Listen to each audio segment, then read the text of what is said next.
tous, moi c'est Déborah. Pour certains, vous m'avez déjà rencontré lors de ma petite vidéo au casting que Alice et les filles avaient lancé il y a quelques mois. Et aujourd'hui, je vous présente une petite chronique et j'ai envie de vous parler de nature. Voilà, de conscience de la nature. Alors pour ça, je vais vous raconter un petit peu mon parcours et comment cette prise de conscience s'est faite. Alors avant cette prise de conscience, j'adorais la nature, j'aimais la nature. En fait, je croyais l'aimer parce que j'ai découvert une autre façon de la regarder et de l'apprécier. Et c'est ce que j'ai envie de vous faire porter, un regard différent, bienveillant sur toute la nature qui nous entoure. Alors moi, je suis fleuriste. Donc vous allez me dire, oui, c'est facile, elle est déjà dans le monde végétal, donc forcément la nature, c'est quelque chose à laquelle elle tient. Oui, mais je ne suis pas arrivée à ce métier parce que j'en rêvais depuis toute petite du tout. Hein. C'est la case Pôle emploi qui m'a fait arriver à ce métier, donc voilà. Et je ne regrette pas du tout parce que c'est une passion que j'ai réellement trouvée. Mais ce qui m'a amenée à ça, c'est plutôt un travail intérieur. Voilà, depuis 1 an et demi à peu près, j'ai entrepris un travail de développement personnel et je me suis passionnée là-dessus parce qu'il y a énormément d'outils qui sont présents pour nous aider à ça, dont les émissions du Akasho par exemple, hein, qui nous donnent plein d'outils différents pour aller à l'intérieur de soi. Et plus j'ai plongé le regard à l'intérieur de moi, plus au final ça n'a pas du tout augmenté mon ego et ma vision de moi sans du tout regarder les autres autour ou la nature. Au contraire, ça m'a fait porter un regard à l'extérieur bienveillant encore plus, et j'ai regardé la nature avec des yeux différents. J'ai vu la terre comme une mère en fait, qui ne fait que donner la vie tout le temps, et c'est réellement ce qu'elle fait. Quand on voit tout le végétal merveilleux qui est autour de nous, à côté duquel on passe tous les jours et qu'on ne regarde pas du tout. Nos ancêtres avaient bien compris que les plantes, les arbres nous servaient à nous nourrir, à nous soigner, à construire, à nous chauffer, à décorer, etc. Et l'industrialisation et la société a fait qu'aujourd'hui, on regarde moins la nature et on vit pas avec elle, on vit à côté d'elle en la détruisant plutôt. Et porter un regard différent vers la nature m'a fait comprendre qu'il ne fallait pas faire contre elle, il fallait faire avec elle parce qu'elle avait énormément de richesses à nous donner.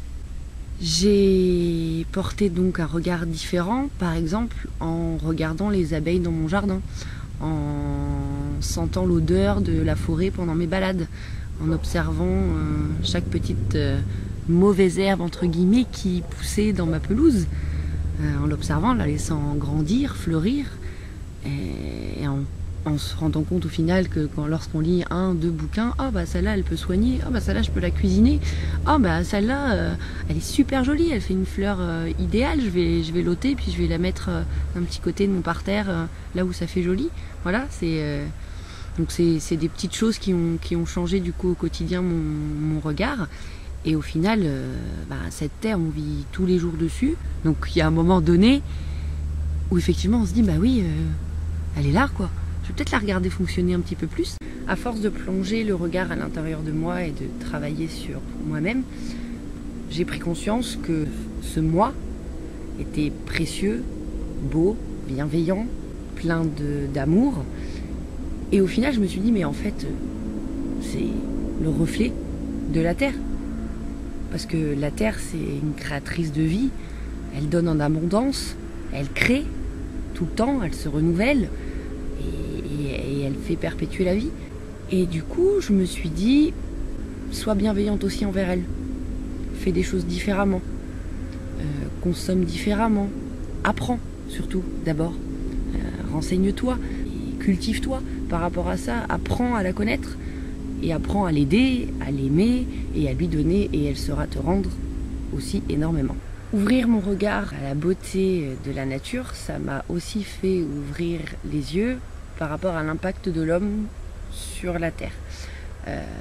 Voilà, maintenant j'ai le ventre qui se noue dès que je vois un déchet par terre, que je suis obligée de ramasser d'ailleurs, hein, je n'arrive pas à faire autrement maintenant. Et Et au final, ce que j'en ai ressorti, c'est que dominer, ça fonctionne pas. Ça fonctionne pas. Plus l'homme essaye de dominer la Terre, plus elle se retourne contre lui. Et plus on fait avec elle, plus elle sera nous donner. Et ça, j'en suis convaincue. La Terre, c'est notre maison.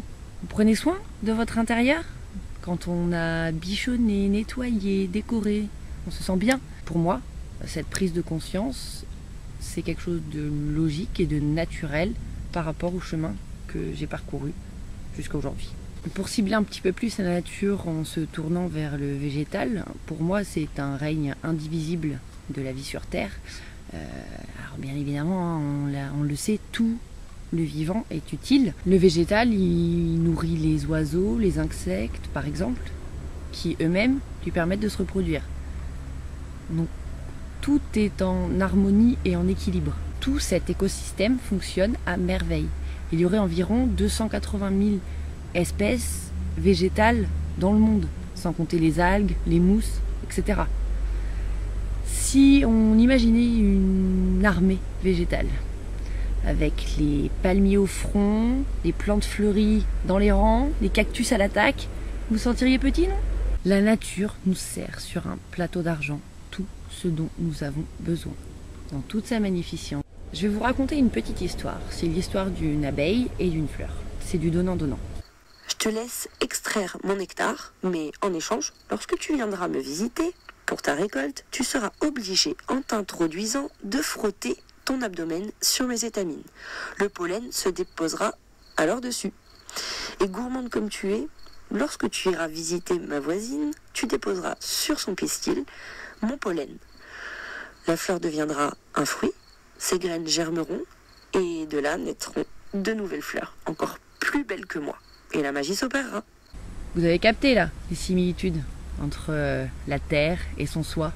Créativité, abondance, harmonie, équilibre, bienveillance. Beaucoup de choses qu'on cherche à atteindre, non? La nature nous montre un équilibre parfait.